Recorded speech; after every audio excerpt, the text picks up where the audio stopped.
म एउटा कुरा भन्न चाहन्छु तपाईहरुलाई, युवा शक्ति अगाडि बढाउनका लागि, युवाहरूलाई सक्षम बनाउनका लागि, राजनीतिक हिसाबले वैचारिक हिसाबले सक्षम बनाउनका लागि तपाईहरुले बनाउन सक्नुहुन्छ। आर्थिक रूपले युवाहरूलाई सक्षम बनाउन, शैक्षिक र सिपको हिसाबले युवाहरूलाई सक्षम बनाउन सरकारले तपाईहरु अगुवाई गर्नुस्। त्यस काममा सरकारले तपाईहरुलाई मद्दत गर्छ, सहयोग पुर्याउँछ। युवा स्वरोजगार, युवा काउन्सिल, युवा परिषद लगायतका विभिन्न कार्यक्रमहरू छन्। महिलाहरूका निम्ति महिलाका कार्यक्रमहरू छन्, महिला उत्थानका कार्यक्रमहरू छन्, राष्ट्रपति महिला उत्थानका कार्यक्रम छन्, त्यसैगरी प्रधानमन्त्री स्वरोजगारका कार्यक्रमहरू छन्। यस्ता कार्यक्रमहरूलाई तपाईहरुले अगाडि बढाउन सक्नुहुन्छ र तपाईहरुले प्रमाणपत्र राखेर मात्रै होइन, उपयुक्त खालको आयोजना प्रस्तुत गरेर तपाईको आयोजना प्रस्तुत गरेका भरमा तपाईहरुले सस्तो ऋण लिन सक्नुहुन्छ। अहिलेको सरकारले अनुदानको बाटो रोजेको छैन। अनुदानले मान्छेलाई परनिर्भर बनाउँदै लान्छ, दुरुपयोगको प्रवृत्ति बढाउँछ। त्यसकारण हामीलाई के काम गर्नका लागि कस्तो सहयोग चाहिने हो त्यो सहयोगको आवश्यकता छ, अनुदानको आवश्यकता होइन। हामीलाई त्यसको प्रबन्ध मिलाइदिने कुराको, संयोजन गरिदिने कुराको, व्यवस्थापन गरिदिने कुराको आवश्यकता छ, दानको आवश्यकता होइन।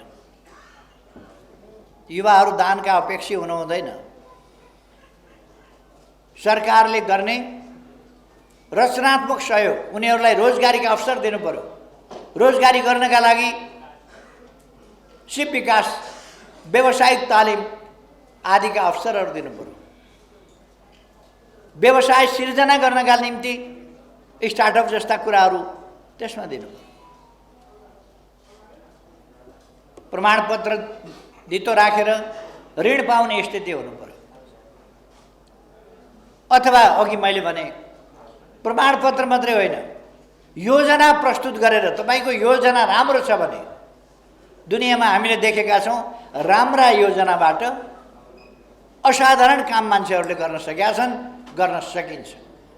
त्यस्ता योजनाहरूलाई पनि सरकारले सस्तो ऋण दिन्छ। त्यसकारण पैसाको कमीबाट, पैसा नभएर मैले यस्तो काम गर्न सकिनँ भन्ने हुँदैन। अलिकति सानै कामबाट थाल्नु पर्ला। केही साथीहरूलाई रोजगारी दिने, आफू पनि रोजगार हुने कामबाट थाल्नु पर्ला। ती कामहरू गर्न सकिन्छ। र म साथीहरूलाई सृजनात्मक र रचनात्मक भएर अगाडि बढ्न आग्रह गर्न चाहन्छु। एउटा कुरा तपाईहरुले अलिकति छोड्नु पर्दछ। विभिन्न संगठनहरुमा म के सुन्छु भने, कोही रोजगारीमा छ भने, कोही जागिरमा छ भने त्यसलाई संगठनमा जिम्मेवारी नदिने भनेर। त्यसो भएपछि त बेरोजगार रहनु पर्यो संगठनमा जिम्मेवारी पाउनु त। संगठनमा जिम्मेवारी पाउनका लागि बेरोजगार रहनु पर्ने होइन, संगठनमा कति योगदान गर्न सक्छ, कति सक्रिय हुन सक्छ त्यसमा हामीले प्रेरित गर्नुपर्छ, सक्रिय बनाउनु पर्दछ, समय निकाल्नुस् भन्नुपर्दछ। युवा उमेर हो, अफिस आवर भन्दा अगाडि पनि काम गर्न सकिन्छ, अफिस आवर भन्दा पछाडि पनि काम गर्न सकिन्छ, बिदाका दिनहरुमा काम गर्न सकिन्छ, अघि पछि काम गर्न सकिन्छ। कहिले कहिले जरुरी पर्यो भने, कहिले कहिले जरुरी पर्दा, देशका लागि आवश्यक पर्यो भने, अब यो आफ्ना स्वार्थका लागि काम गर्नेहरूले भनिदिन्छन् पढ्न पर्दैन, पढाइ छोड, बुर्जुवा शिक्षा छोड। उहिलेदेखि म त्यो भोगेर आएको छु। अर्को शिक्षा छँदै छैन, बुर्जुवा शिक्षा छोड भनेको छ। कुन हो बुर्जुवा शिक्षा? 2 र 2 जोड्दाखेरि 4 त जुनसुकै शिक्षामा पनि हुन्छ नि। 2 र 2 जोड्दा 4 हुन्छ। आइन्स्टाइनले भनेको MC², कुन चाहिँ शिक्षामा फरक पर्छ त्यो? अथवा अरू प्रकारका वैज्ञानिकहरूका खोज अध्ययन अनुसन्धानहरू कुन शिक्षामा फरक पर्छ? कृषिको आधुनिकीकरण, व्यावसायिकीकरण, कुन चाहिँ शिक्षामा फरक पर्छ? हामीले आज त्यो शिक्षामा जानुपर्ने छ व्यवहारिक ढङ्गले। त्यसकारण म सरकार तपाईँहरूको साथमा छ भन्न चाहन्छु। तपाईँहरूलाई बाटो देखाउनका लागि पार्टी तपाईँहरूको साथमा छ भन्न चाहन्छु। त्यसकारण तपाईँहरू एक्लै पर्नुहुन्न। यति हो, तपाईँहरूले सुस्पष्ट ढङ्गले आफूलाई अगाडि बढाउन तयार राख्नु पर्यो। अहिले राजनीतिक परिस्थितिको बारेमा मैले धेरै भनिरहनु पर्ला जस्तो लाग्दैन। मैले आएर सुने महेशजीले अघि राख्नुभयो। मैले 6 महिना वर्ष दिन अगाडि कतै बोल्दाखेरि एकपल्ट भनेको थिएँ, मौरीको साथ लागेर त्यसको पछाडि लागेर पछ्याउँदै गयो भने, त्यसलाई साथ दिँदै गयो भने, पुतलीलाई साथ दिँदै गयो भने, मौरीलाई साथ दिँदै गयो भने फुलबारीमा पुगिन्छ। झिँगाका पछाडि लाग्यो र झिँगालाई साथ दिँदै गइयो भने रछ्यानमा वा फोहोरका डुङ्गुरमा पुगिन्छ। हाम्रा युवाहरूले त्यति छुट्याउनु भएको छ, राम्ररी छुट्याउनु भएको छ। झिँगाका पछाडि लाग्नु हुँदैन। त्यो छुट्याउनु भएको छ, बडो राम्रो ठम्याइयो। हामी कर्मी मौरी जस्ता हौँ। हामी बगैँचामा जान्छौँ, बगैँचाबाट मह जम्मा गर्छौँ, घर बनाउँछौँ, आफू पनि खान्छौँ, अरूलाई पनि वितरण गर्छौँ। त्यो खालको हाम्रो सोच। झिँगाका पछाडि लाग्यो भने फोहोरका डुङ्गुरमा पुगिन्छ। फोहोरका डुङ्गुरमा पुगेपछि आफू पनि रोगी भइन्छ, अरूलाई पनि रोग सारिन्छ।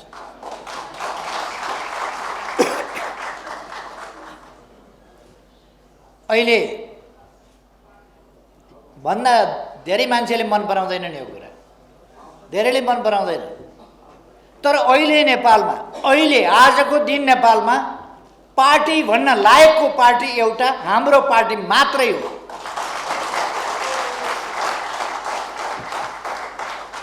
अढाई महिना अगाडिसम्म हाम्रो पार्टी पनि अरू जस्तै थियो, मारामार। अहिले अर्को पार्टीको कुरा सुन्दै हुनुहुन्छ होला, एउटा के खोल्नु भएको छ अरे उहाँहरूले। 25% हैसियत छैन, 50% चाहियो भनेर उही रोग सुरु। 50% चाहियो, 50-50 उधारो हुँदैन, फेरि नगदा न। त्यही रोग फेरि चालु छ। त्यहाँ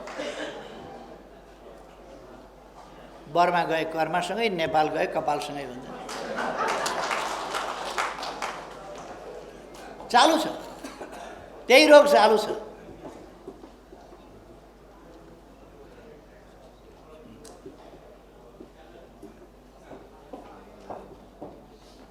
हामी यस्ता रोगहरूबाट मुक्त छौँ। अरू पार्टीहरूका बीचमा नेतृत्वमा मारामार छ। अध्यक्षले भन्यो अरूले मान्दैन, टेर्दैन। उसले भनेर हुन्छ, को ऊ भन्छ, बिचमा वक्तव्य दिइहाल्छ। हाम्रोमा पनि त्यस्तो भएको थियो। तपाईँहरूका मुखमा झुन्डिया छ नि, बेला न कुबेला भेनेजुएला। हाम्रो पार्टीमा पनि चलन थियो, बेला न कुबेला भेनेजुएला। जति बेर जसलाई मन लाग्छ वक्तव्य दिएको छ, टेलिभिजनमा गएको छ, मन परि बोलेको छ, सरकारको आलोचना गरेको छ, पार्टीको विरोध गरेको छ, नेताको विरोध गरेको छ, पार्टीको नीतिको विरोध गरेको छ, गन्तव्यको विरोध गरेको छ, राम्रो जति देखिन्छ त्यो सबैको विरोध गरेको छ। गुटबन्दीलाई समर्थन गरेको छ, गुटबन्दीलाई बकअप गरेको छ। त्यो खालको स्थिति हाम्रो पार्टीमा पनि थियो। त्यस खालका तत्त्वहरू गएछन्। अहिले पार्टी एक ढिक्का छ। पार्टीमा कुनै प्रकारको समस्या छैन। पार्टी एक ढिक्का छ। अघि महेशजीले भन्नुभयो, एउटा बाबियो भयो भने त्यो त गाई भैँसीले खाइदिन्छ। छरिएको भेट्टायो भने खाइदिन्छ। जब त्यो एकमुष्ट भएर बाटिएर एक सूत्रमा बाँधिन्छ, एक डोरी भएर बाटिन्छ, त्यो जब त्यो एकताबद्ध हुन्छ तब त्यसले आफूलाई खानेहरूलाई त्यसले नियन्त्रण गर्दछ, बाँध्छ। महेशजीले भन्नुभयो त्यही हो। हाम्रो पार्टी एकताबद्ध छ, एक ढिक्का छ, हामी एक ढिक्का छौँ र एक ढिक्का हुँदै जानेछौँ। म आग्रह गर्न चाहन्छु अरू पनि साथीहरू एक ढिक्का हुन आउनुहोस्। बाटो बिराउनेहरूलाई म आग्रह गर्न चाहन्छु आउनुहोस्।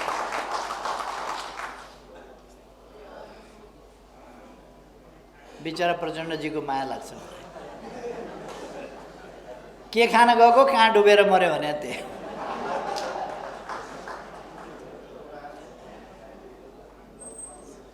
मैले अलिकति विश्लेषण गरेको, केपी ओली एकदम पराजित मानसिकतामा गइसक्यो, डिफेन्सिभ भइसक्यो। डिफेन्सिभ भइरहने कुरा होइन, जस्तो सुकै परिस्थितिको पनि हामी सामना गरेर आएका मान्छे के को डिफेन्सिभ। गोलघर बस्दाखेरि पनि मेरो आवाज यस्तै थियो, यसै गरी बोल्थेँ, यही आत्मविश्वास थियो। हामी जित्नेछौँ एक दिन भनेर गीत गाउन मलाई आउँदैन, तर पनि गोलघरमा चाहिँ गाउँथेँ, वी शैल ओभरकम समडे गाउँथेँ मैले। त्यो आत्मविश्वास थियो, हामी एक दिन जित्छौँ भन्ने कुरा। त्यसकारण उतार चढावसँग हामी छालहरूसँग डराइयो भने समुद्रमा पस्न सकिन्न। पौडिएर समुद्र पार गर्छु भन्ने हो भने छालहरूसँग डराउनु हुँदैन, छालहरू पार गरेर अगाडि बढिन्छ। हामी छालहरू पार गरेर अगाडि बढ्यौँ। डिफेन्सिभ भएछ, यो डिफेन्सिभ भयो। जस्तासुकै परिस्थिति, जस्तासुकै अवस्था आए पनि सामना गरेर अगाडि बढ्छु भन्दा डिफेन्सिभ भयो। यसलाई लगेर जोडेर प्रतिनिधि सभा विघटन बदर हुने भएछ, पुनर्स्थापना हुने भएछ प्रतिनिधि सभा। त्यसकारण यसो भन्यो।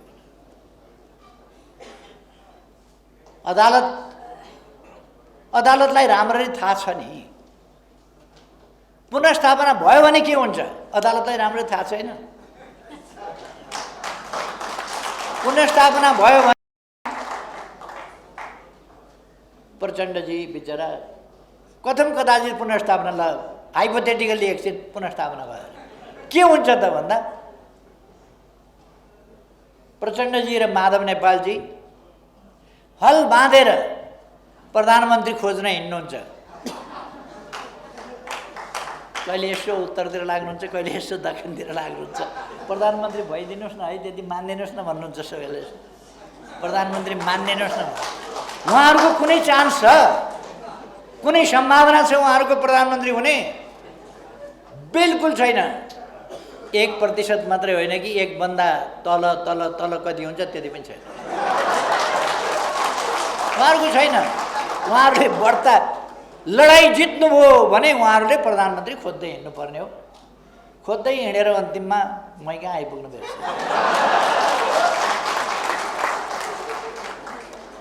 अब के को लागि लडाइँ, के को लडाइँ लड्दै हुनुहुन्छ उहाँहरू? बहुमतको पार्टी फुटाउने, आफ्नो प्रधानमन्त्री हटाउने अनि प्रधानमन्त्री खोज्न हिँड्ने, त्यही होइन उहाँहरूको प्रयास। त्यस्तो अस्थिरतातर्फ अदालतले जान दिन्छ होला भनेर म कसरी विश्वास गर्छु? त्यो अस्थिरतातर्फ राष्ट्रिय राजनीतिलाई अब कुरा रह्यो संविधानको।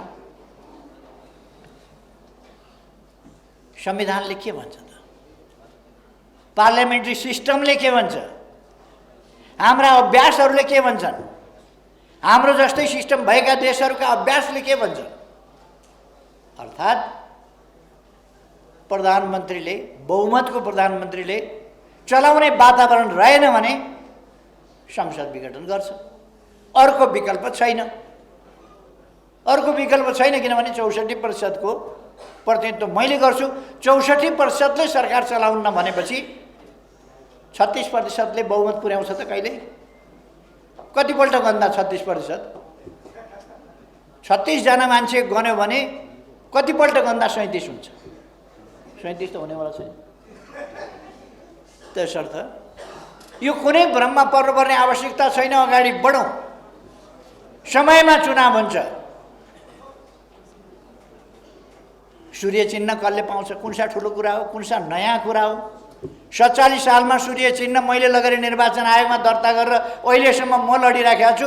प्रचण्डजी एकपल्ट पनि सूर्य चिन्हबाट लड्नुभएको छैन। उहाँ सूर्य चिन्हबाट लड्नै भएको छैन। सूर्य चिन्ह मान्नसम्म मान्नुभएको थियो। यो पार्टीमा आएर फर्केर जानुभयो पेरिस डाँडा। अब उहाँको चिन्ह के हो अब भनिरहनुपर्छ। जसले सूर्य चिन्हमा कहिल्यै लड्नु भएको छैन। धेरै लम्बा चौडा बुद्धि ख्याउनु पर्ने के कुरा छ त्यसमा? सोझो हिसाब छ। तपाईहरु एकदम आत्मविश्वासका साथ अगाडि बढ्नुहोस्, साथीहरूलाई सम्झाउनुहोस्, ल्याउनुहोस्। अब देश ठिक बाटोमा अगाडि बढ्छ, ठिक बाटोमा अगाडि जानेछ। लोकतन्त्र तलमाथि पर्न दिँदैन, संविधान तलमाथि पर्न दिँदैन, हामीले रोजेर ल्याएको प्रणाली तलमाथि पर्न दिँदैन र यसलाई सुदृढ गर्दै समृद्ध बनाउँदै अगाडि बढाइनेछ। यस निर्वाचनले यस दिशामा महत्त्वपूर्ण एउटा निर्णायक मोडको रूपमा काम गर्नेछ। म तपाईहरुलाई त्यति ढुक्कले भन्न चाहन्छु। तपाईहरुलाई जानकारी छँदैछ, अघि भर्खर केक काटियो। मैले एउटा उपहार पनि पाएँ। मेरो जन्मदिन आज खुसीको भन्ने कि दुःखको भन्ने के भन्ने। 69 वर्ष पुरा गरेर 70 मा लाग्यो। अब के खुसीको दिन भन्ने। 70 वर्ष लाग्यो, के खुसी हो? 80 पुग्न 10 वर्ष बाँकी छ, के खुसी भन्ने। 21 वर्षमा 90 वर्ष पुग्छु। 21 वर्ष के खुसी भन्ने। तर बाँचिएकै छ, स्वास्थ्य राम्रै छ, यो खुसीकै कुरा भन्नु पर्यो। फेरि मेरो जन्मदिनलाई यहाँहरूले बडो उत्सवको रूपमा मनाउनु भएको छ। यसका निम्ति म तपाईहरु सबैप्रति धन्यवाद ज्ञापन गर्नसँगै आभार व्यक्त गर्दछु। तपाईहरुको स्नेह, मैले अस्ति जुङ्गा अलिक कालो हुँदै गएको छ भने केले जुङ्गा अलिक कालो हुँदै गएको भन्दा तपाईहरुको समर्थन, तपाईहरुको शुभकामना, तपाईहरुको आशीर्वादले 18 घण्टा कम्तीमा काम गर्छु अहिले पनि। तपाईहरुको आशीर्वादले, युवाको आशीर्वाद भएपछि युवा भएर आउँदो रहेछ क्या। युवा भएर मलाई पनि युवा जस्तो भइरहेछ। तपाईहरुलाई थाहै होला, म युवा सङ्घको आजीवन सदस्य छु। थाहा छ होइन? बुढो हुन मिल्दैन। जो युवा सङ्घको आजीवन सदस्य छ उसले बुढो हुन मिल्यो? त्यसो भएर आज यो विशेष दिनमा म तपाईहरुलाई धन्यवाद भन्न चाहन्छु। तपाईहरुको स्नेहलाई धन्यवाद भन्न चाहन्छु। कार्यक्रमहरू आज थुप्रो छन्। फेरि ससाना बालबालिकाहरू पर्खेर बसेका छन् अघि नै देखि। त्यसकारण मैले ती कलिला बालबालिकाहरूलाई धेरै समय पर्खाउनु वाञ्छनीय हुँदैन। त्यसकारण आज म अरू धेरै कुराहरू यहाँहरूका बीचमा राख्न असमर्थ छु। मसँग समय भएन। म तपाईहरुको यो बैठक फेरि पनि सफल होस् भन्ने चाहन्छु। बैठक सफल होस् भव्यताका साथ र अब हाम्रो पार्टी, हाम्रा जनवर्गीय, पेशागत, सामुदायिक कुनै पनि सङ्गठन, कुनै पनि तहका सङ्गठन गुटबन्दी, फाटो, अनेकता, तछाड मछाड, लुच्छाचुडी, यो प्रचण्ड माधव नेपाल समूह हो र त्यस्तो हुन्छ? यहाँ त्यस्तो हुन मिल्दैन। त्यस कारण एकताबद्ध भएर साथीहरू अगाडि बढ्नुहोस्, मेरो आग्रह छ।